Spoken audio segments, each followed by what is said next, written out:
அஸ்ஸலாமு அலைக்கும் வரஹ்மத்துல்லாஹி வபரகாத்துஹு. அன்பார்ந்த ஓஹச் இஸ்லாம் சேனல் நேயர்களே, எல்லாம் வல்ல ஏக இறைவனுடைய அன்பும் அருளும் நம் அனைவர் மீதும் என்றும் நிலவட்டும்.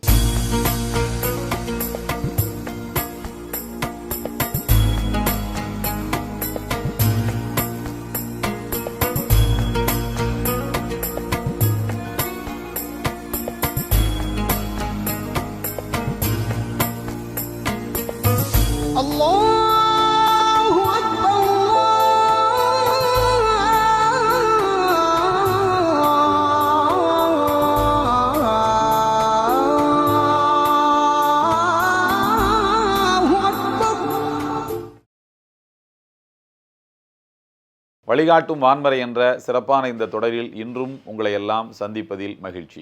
அன்பானவர்களே, அம்ரு பினுல் ஜமூஹ், அப்துல்லா பின் ஹராம், இந்த இருவரும் நபிகள் நாயகம் ஸல்லல்லாஹு அலைஹி வஸல்லம் அவர்களின் தோழர்கள். இவர்கள் இருவரும் உஹத் என்கின்ற இடத்தில் நடைபெற்ற ஓர் யுத்தத்திலே பங்கேற்று இருவருமே வீர மரணத்தை தழுவுகின்றார்கள். அந்த போரில் கிட்டத்தட்ட 70க்கும் மேற்பட்ட நபி ஸல்லல்லாஹு அலைஹி வஸல்லம் அவர்களின் தோழர்கள் உயிர் பலி ஆனார்கள். எனவே 70 மண்ணறைகளை தோண்டி 70 பேரையும் தனித்தனியாக அடக்கம் செய்வது சிரமமான ஒரு காரியம், ஒரு வேலை அந்த நேரத்தில்.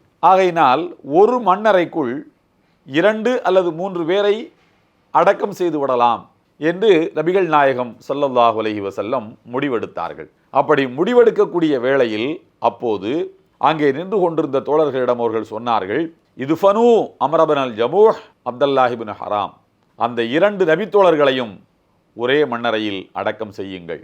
ஏனென்றால் ஃபைன்னஹுமா கானா முத்தஹாப்பைன், அவர்கள் இருவரும் ஒருவர் மற்றவரை நேசிக்கக்கூடியவர்களாக இருந்தார்கள், அன்பர்களாக இருந்தார்கள் என்று சொன்னார்கள்.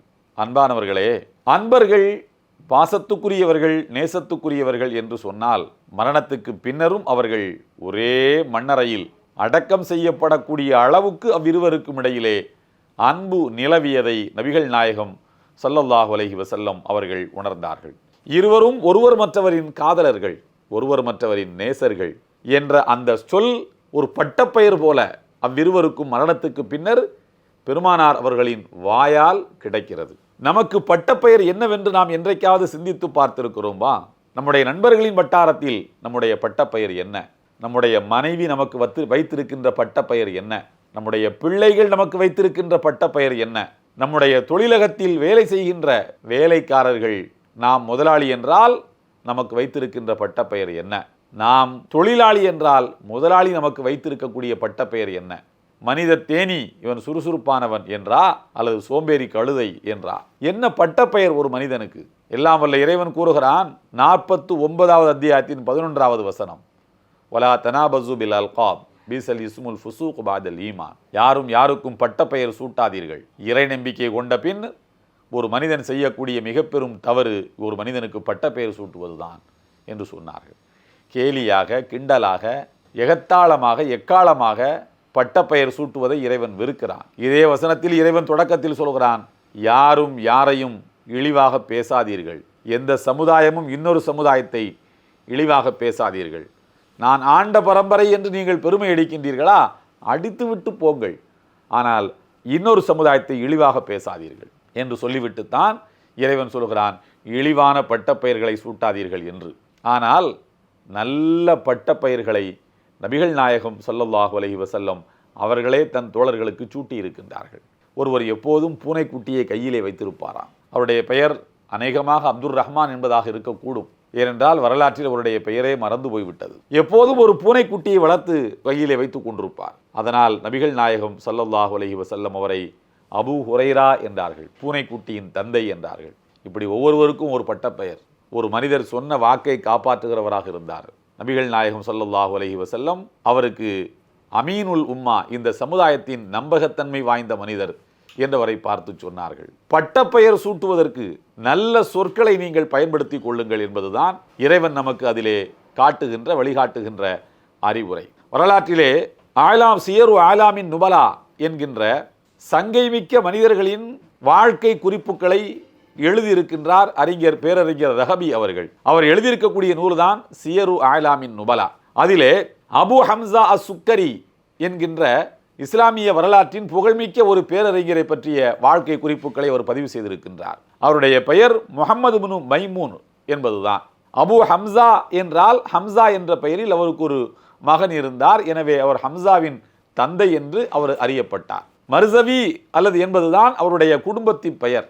அபு ஹம்சா அல் மர்சவி என்பது அவருடைய பெயர் என்று வைத்துக் கொள்ளுங்கள். ஆனால் அவரை சுக்கரி என்று இவர் பெயரிட்டு அழைக்கின்றார். வரலாற்றறிஞர் தஹபி அவர்கள் சுக்கரி என்று அபு ஹம்சாவுக்கு பெயரிட்டு அழைக்கின்றார். சுக்கரி என்றால் என்ன? இனிப்பு மனிதர் என்று அதற்கு பொருள். அந்த காலத்திலே ஒரு தொழிலை ஒருவர் செய்வதாக இருந்தால் பூட்டு வியாபாரியை அல் கஃப்லி என்று சொல்வார்கள், அல் கஃபால் என்று சொல்வார்கள். ஒரு தொழிலை செய்பவரை அந்த தொழிலை செய்பவர் என்பதை அறிவிக்கக்கூடிய பெயரை பின்னால் ஒட்டி கொள்வதுண்டு. இவர் அபு ஹம்சா என்பவர் என்ன சர்க்கரை வியாபாரம் செய்தாரா, இனிப்பு பண்டங்கள் வியாபாரம் செய்பவராக இருந்தாரா என்று பார்த்தால் அவருடைய வாழ்க்கை குறிப்புக்குள்ளே அப்படி எந்த தகவலும் இல்லை. பிறகு எதற்கு அவருக்கு சுக்கரி என்று பெயர் வைத்தார் என்பதற்கு பேரறிஞர் தஹபி இந்த கேள்விக்கு அவரே விடையளிக்கின்றார். சும்மிய பி சுக்கரி லிஹுலுவி கலாமிஹி. அவர் வாய் திறந்து பேச தொடங்கினால் அவ்வளவு இனிமையாக பேசுவார். யாருடைய மனமும் புண்படாதபடி பேசுவார். எல்லோரும் மகிழத்தக்க அளவில் தன் உரையாடலை அமைத்துக் கொள்வார். எனவேதான் அவருக்கு அபு ஹம்சா சுக்கரி என்று பெயரிட்டிருப்பதாக பேரறிஞர் தஹபி சொல்லி காட்டுகிறார். இப்படி ஒவ்வொருவரும் அவரவர்களுக்கு பிறரால் வைக்கப்படுகின்ற அழகிய பட்ட பெயர்களால் அவர்கள் மனித சமுதாயத்தினுடைய மனங்களில் நிறைந்து வாழுகிறார்கள். அப்துல்லா பின் ஹராம் என்கிற தோழரை பற்றி உங்களுக்கு நான் சொன்னேன். அவருக்கு ஒரு மகன் இருந்தார். அவருடைய பெயர் ஜாபிர். அப்துல்லா பின் ஹராம் இந்த உலகத்தை விட்டு மறைகின்ற போது அவருக்கு 4 பெண் குழந்தைகள். அதாவது ஜாபிருக்கு 4 சகோதரிகள். தந்தை இறந்து போய்விட்டார். அவருக்கு ஏராளமான கடன்கள் இருந்தன. தந்தை இறந்து விட்டார், கடன்களை விட்டு போய்விட்டார். மகனின் தலையில் தான் அந்த கடன் சுமை ஏற்றப்படுகிறது. அவர் பெற்ற 4 பிள்ளைகளையும் அந்த சகோதரிகளின் சகோதரனாக இருக்கக்கூடிய ஜாபிர் தான் வளர்த்து ஆளாக்கி திருமணம் செய்து வைக்க வேண்டிய பொறுப்பை சுமந்திருக்கின்றார். இந்த நிலையில் ஜாபிர் அவர் ஒரு முடிவெடுக்கின்றார். நம் சொந்த சகோதரிகளுக்காக நாம் நம்முடைய வாழ்வின் சின்ன சின்ன சுவைகளை, சின்ன சின்ன மகிழ்ச்சிகளை நாம் துறக்கலாம் என்று முடிவெடுக்கின்றார். அதனால் அவர் ஏற்கனவே வாழ்க்கைப்பட்டு இன்னொருவருக்கு வாழ்க்கைப்பட்டு வாழ்க்கை இழந்த ஒரு விதவை பெண்ணை மணமுடிக்கின்றார். நபிகள் நாயகத்திடம் வந்து சொன்னார், எனக்கு திருமணமாகிவிட்டது என்று. நபிகள் நாயகம் கேட்டார்கள், யாரை மணமுடித்திருக்கின்றாய் என்று. அவர் சொன்னார், நான் ஒரு வாழ்விழந்த பெண்ணைத்தான் மணமுடித்திருக்கின்றேன். ஏனப்பா ஜாபிரே, ஒரு கன்னி பெண்ணை மணமுடித்திருக்கலாமே, இன்னும் கொஞ்சம் மகிழ்ச்சியாக நீ இருந்திருப்பாயே என்று கேட்கும்போது ஜாபிர் சொல்லுகிறார், எனக்கு 4 சகோதரிகள்.